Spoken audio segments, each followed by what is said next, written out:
Hey everyone, before you watch this video, I just wanted to make a quick note that I realized the audio is kind of messed up. We had recorded inside of an arcade that was really loud, so please bear with me. I did what I could, and thanks for watching.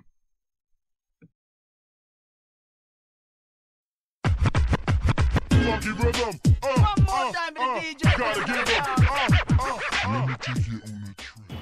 What's up, everyone? It's James, and now we're in New York City in the Chelsea district here in the United States, and walking to the Port Authority to go and meet up with Norris, one of the other admins of Shenmue 500K, to discuss a couple things related to Shenmue 3. So hope you all enjoy it. I got a bit of a walk from here, about 35 minutes from where I'm at.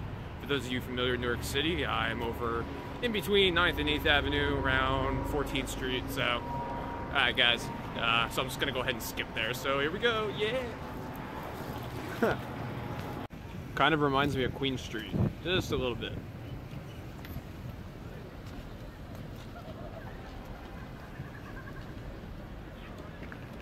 Pretty cool. Flower shop. Flower shop. Awesome.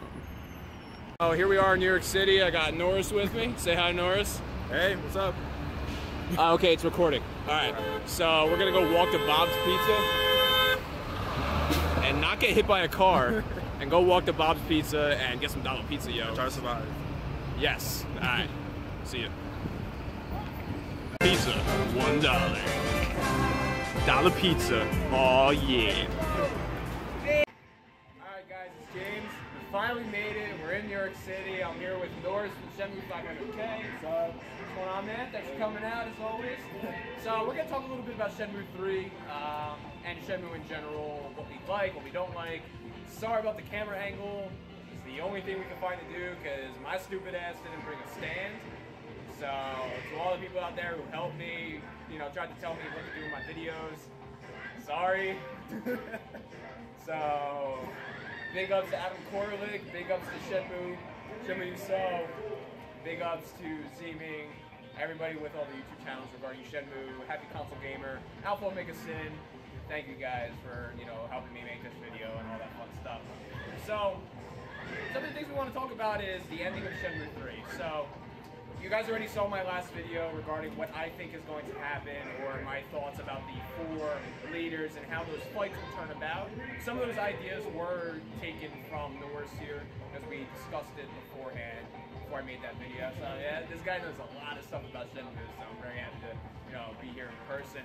So, what are your thoughts about the 4 leaders and how their fight with Rio will happen in the end, and the 4 leaders in general, because we know 3 of them. Well, actually, technically we know 2 of them, but we know one of them's Zeeming. So, what are your thoughts on the 4th? Well, the forums, before I even joined the group, I was looking at the forums and stuff like that.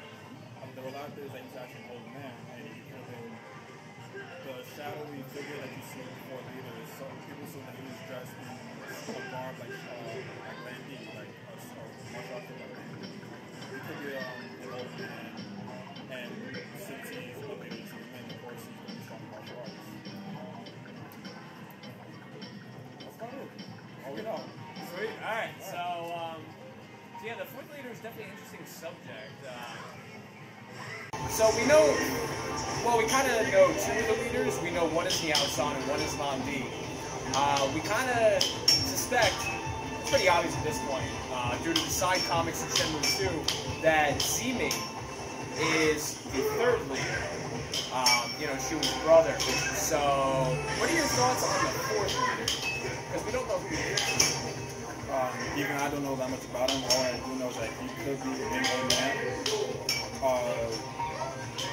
And the shadowy figure with the 4 leaders, the shadowy figure, a lot of people assume that he could be dressed in a martial arts outfit, sort of like Landy, the way it's shaped out. As far as that's not what I know. Yeah, it's kind of hard to determine who the 4th leader is, because, you know, we have limited information because we don't have Shenmue 3. Thanks, Sega. Anyway, so another thing I wanted to discuss is the 4th leader. And I mentioned this in video number 1, I believe. The 4th leader, is it Tensei? Or is there a hierarchy structure to the Chiyu men? So we have the 4 leaders, and then Tensei, and then the Chiyu, or is Tensei and the Chiyo on the same level or even the same person? What are your thoughts? A lot of people believe that it's actually just the 4 leaders, like 4 generals, and then the actual 1 leader, Tensei. And there are theories, well, I thought this theory, maybe so for me, I apologize, that Tensei and Chiyo are actually the same person, and that the 4 leaders are actually trying to resurrect their heavenly. And we've talked about Bible in the group and in your other videos about who is he, what is he, stuff like that. Yeah. I'm not sure if anyone in the group has seen the picture that posted up a while ago about comparison pics with Bio, Chiyo in Chinese fiction, and Chiyo in Japanese RPG game. And if you look all these pictures closely, Baihu looks like Chiyo in the actual Chinese folklore, sort of humanoid ox figure. And that kind of interested me. Is Baihu Tensei and was it going easy on Rio just to see how strong he is, or what's the deal with that? Yeah, I always thought it was kind of interesting that Baihu is apparently a strong fighter because, for one, like, he's in a cage in the basement of some random building. So they're definitely either training him to be something or he's being housed. Because like I said in another video, maybe he is Chiyu, but he has to be kind of ascended from his current state of being. So he's being kept in captivity to be safe. Or he's the 4th step in joining the Chiyu. Which makes sense, but kind of doesn't at the same time, because you fight the 3 people in a closed kind of do this, do that, and do the other thing. But then you see Baihu, and the only reason why you got to him is because you're fucking running through the Yellowhead building, and obviously they don't want you to do that because they're coming after you. It's kind of like, not cut you off, it's kind of interesting how you say that Baihu's in a cage to keep him safe, or is that what you said? No, I was just merely saying because he actually is in a cage. Oh, that's what that is. I thought you said to keep him safe, maybe it was to keep others safe, to keep him in the cage. I mean, that's possible, but my thoughts are they're hiding him from public, like keeping him in a remote area, not necessarily to keep him safe from, keep other people safe from him, but just to keep him out of the public. Yeah. Or maybe he's being held in captivity because there's another organization that might be looking for him. Or, if you also think about it, the Chiyu men and the Yellowheads are 2 distinctly different gangs. So maybe the Yellowheads are like, hey, fuck you guys, we're gonna take your man and hide him. I mean, anything goes, because we don't have the finality, like, we don't have any information about Baihu except for that fight. So, you know, everything's valid. So, another thing I wanted to discuss, I'm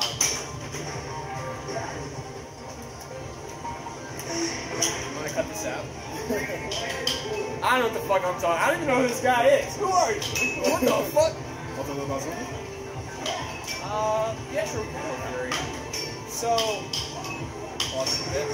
I know where to cut.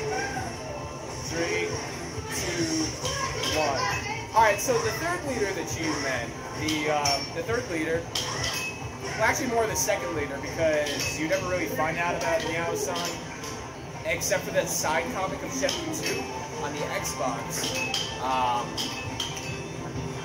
So, I would count Zeeming as the 2nd leader, because Zeeming's actually seen in Shenmue 2 rather than just like a side comic, you know, because the whole flashback scene and the whole connection with Shuing, and it's obvious that he went to the Chiyu. So, what are your thoughts on Zeeming? How does he play his all this? Well, I don't know that he's Shuing's older brother. In the flashback, it says that he went to go look for the Chiyu men because someone murdered their parents. My thing is, what happened between then and now where he becomes a fucking leader? What did he do to rise in the ranks so fast that he became a top guy in that organization? And then also something else. It says that it wasn't really specified who killed.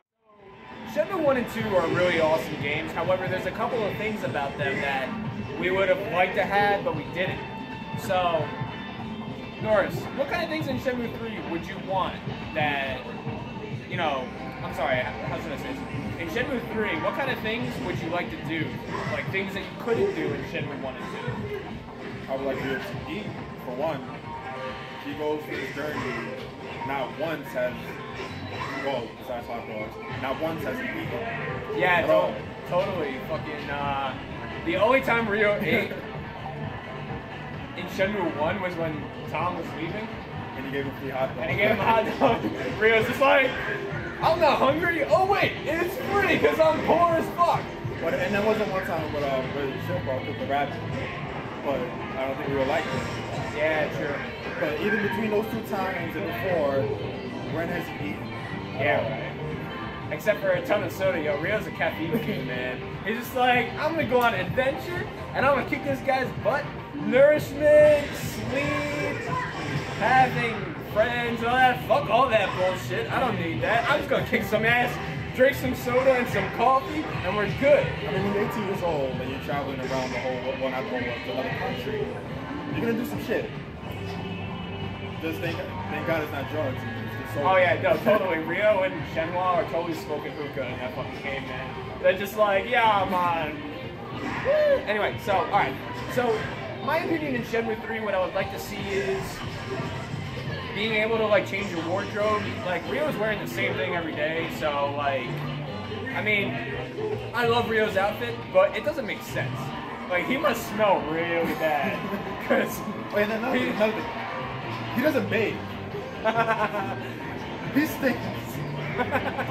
Well, I mean, Yu Suzuki said himself, it's implied that he bathes. Nobody wants to see him take a shower. Yeah. I can think of a couple people who would like to see Ryo take a shower. So, I mean, I personally would not, but I got a couple friends who are like, oh, he's so cute, I just want him to shower, you know? Anyway, so, I would like you said, I would like Ryo to be able to bathe. And I would like Ryo to be able to change clothes. So it would be cool to get him in his Shenmue Saturn outfit. He has like the white shirt, the wristband, no bandana. Yeah, true. Where he takes his coat off and he just has the jeans and the white t-shirt. Yeah. What else is there? I think it'd be cool if you could ride a vehicle.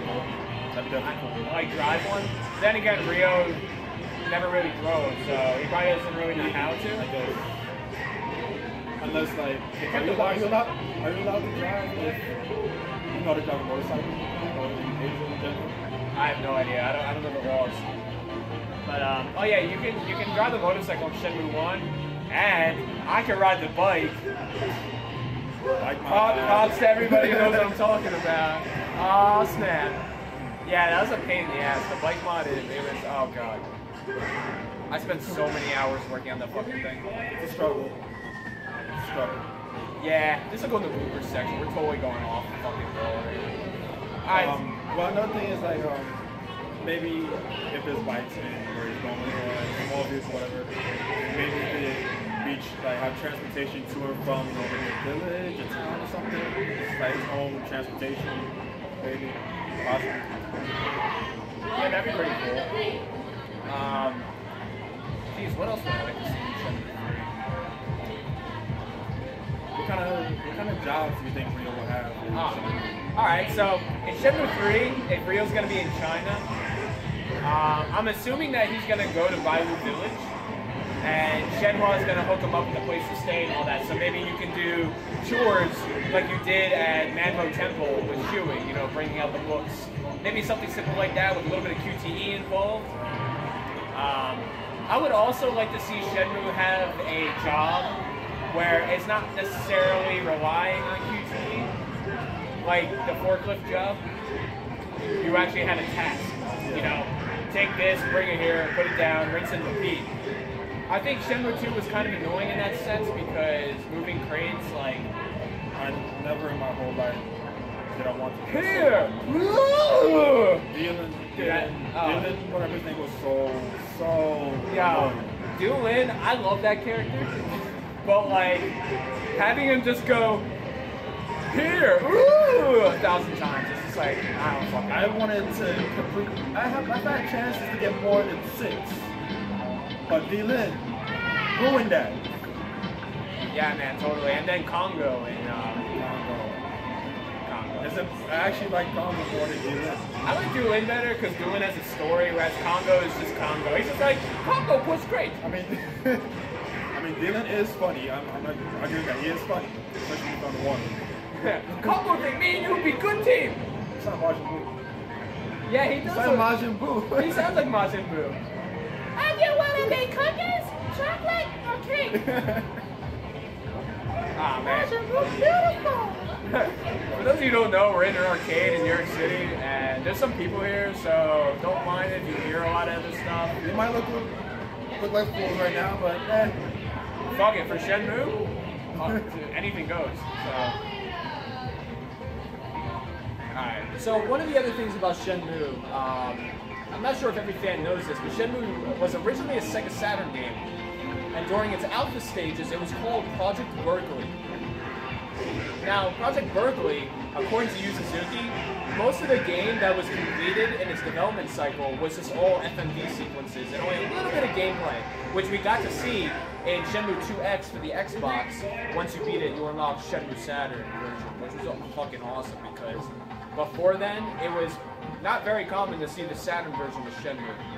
So, in the Project Berkley video, and we were just discussing this off camera, you were talking about how there's a train scene in the Project Berkley video, and the area around it kind of looks like China, so it most likely happens after Shenmue 2. So what are your thoughts about that whole train scene? Now, sorry, for those of you who don't know what I'm talking about, I'm not going to post the video on this, I'm sorry, I'm not going to overlay the video, because, honestly, just go watch it. I'll post a link to the video in the box below, in the description. So Shenmue Project Berkley. Or just YouTube Shenmue Project Berkley. I know Zeeming's channel has a really good video that you can watch. So definitely check that out. Big ups to Rackham on Shenmue Dojo for translating that video, by the way. Fucking rock, man. Anyway, so what are your thoughts about the train sequence? It's kind of interesting to me because when I first played Shenmue 2 and we got to the Reiner part, it was kind of interesting to me because looking at Project Berkley, that train scene video, it looked like it was an urban city, sort of like Kowloon, Hong Kong. But when I first played Shenmue 2 and got to the end, it didn't seem like we would have that kind of feel in a long time because Wayland was all forests and villages and stuff like that. But apparently Luoyang is supposed to be more urbanized, so I'm just wondering how would Luoyang be? Is it going to be sort of fast-paced like Kowloon? What was Ryo doing for him to jump on a train, a moving train? Yeah, right. How will Shenfa react to being in a big city like that? Because she was born and raised in the forest, around villages and stuff like that. So I'm wondering what's the situation going to be in Luoyang? How's it going to be played out like that? Okay. I think it's going to be sort of played out, sort of like Kowloon. I said that before. I think it's going to be sort of fast-paced with a lot of action. Because as you can see, Ryo is jumping on a moving train. So yeah, totally. The thoughts that I had about that, in the video, it looks like the train is in kind of a mountainous area. It kind of reminds me, if you ever played Beyond Two Souls for PS3, the train sequence that's like, like maybe an hour into the game, or 2 hours into the game, kind of reminds me of the same thing. But anyway, so what I think of the train sequence is, in Shenmue 2, you find out in Shenmue 2 when you go to Shenhua's house, there's a picture on wall of a mountainous area. When you look at it, it starts a small dialogue between Ryo and Shenfa regarding the mountain area. She says something along the lines of, I don't remember the exact words she says, but it's obvious that those mountainous areas have some type of, not such evil, but not a good feeling to them. Like she says, like, something feels bad about them. What I think is, and this is wishful thinking, Ryo is going to go to those mountains, and in another theory that I put out, he's going to die. You will die. Hey, look at me. Ignore that. That was Yeah, that was the arcade machine that I'm actually bouncing my phone on right now. Such a ghetto setup, but you know what? Fuck it. So, anyway, so I think those mountainous areas is where the GU headquarters are located. Which is why there's a picture of it on a wall, because I think Shenhua's dad is Sun Zhao, who is connected to the GU man. That's another discussion for another time. But anyway, I think that the train scene is Ryo's way of getting to said mountains. So he's on the train going to the mountains, and the reason why he's getting attacked on the train is because the GU men are trying to stop him from getting there. So that'd be an awesome QTE scene. Like, can you imagine? It said, sorry, Shenhua said that, I think she said the mountains were north, somewhere north of Greenland, I think. So it'll be a way from Greenland, which is mostly rural and stuff like that. So probably like a more urbanized or a little bit upscale technology, which has railroad stations. Yeah. Something like that. Yeah. There's also anything I want to talk about. I asked some people concerning about the places where we might visit in China. The 4 leaders each represent a direction in China. So I kind of thought this a while ago when I first played Shenmue. Does each leader have their own city, their own base where they reside in like a certain direction in China? So like, you know, let's say the 4th leader represents the north, so maybe we have like a base or hideout in, let's say, Beijing, which is in northern China. Southern China, let's say for example, Hong Kong, something like that. Imagine if the Alstom's base was in Hong Kong this whole time, we didn't even know about that. Eastern China would be for Land D, so maybe Taiwan, maybe like that. So maybe imagine if it sort of played out like that, where there's a city for each leader where Ryo will have to visit and fun. I thought that was kind of interesting. Yeah. And another thing, for the western part, I didn't look at the map thoroughly for China, but you did say that the original concept for Shenhua was that Ryo was supposed to meet Shenhua in Tibet, and Tibet is in Western China. So maybe will Ryo still journey to Tibet for some reason, and maybe is that maybe Zooming's hideout since it's in Western China, maybe a city in Tibet. I remember Zooming the West leader. The Western. Yeah. He is the West leader. Man, there's so many connections that like you can make with the storyline of Shenmue, cross-reference with the God damn, that game's loud. They got Super Street Fighter 4 over there, and it's like overkill volume. I suck at Street Fighter. Hadouken! Just that's all you gotta do is just Hadouken, Hadouken, Hadouken, Hadouken, Shoryuken. And Raging Demon. Come on! Alright, so that's all the time we got for now. I do have to catch a bus to go back to New Jersey. However, we're going to continue this discussion because we kind of know that the audio is a little fucked up because it's kind of loud. Unfortunately, where we are in New York City, there's not many places for us to go and record, but we still wanted to get together anyway, man, as always. It's always a pleasure. Yeah, dude. So, we'll have to definitely do this again, and yeah. So... Yeah! Fuck yeah! I'll see you again!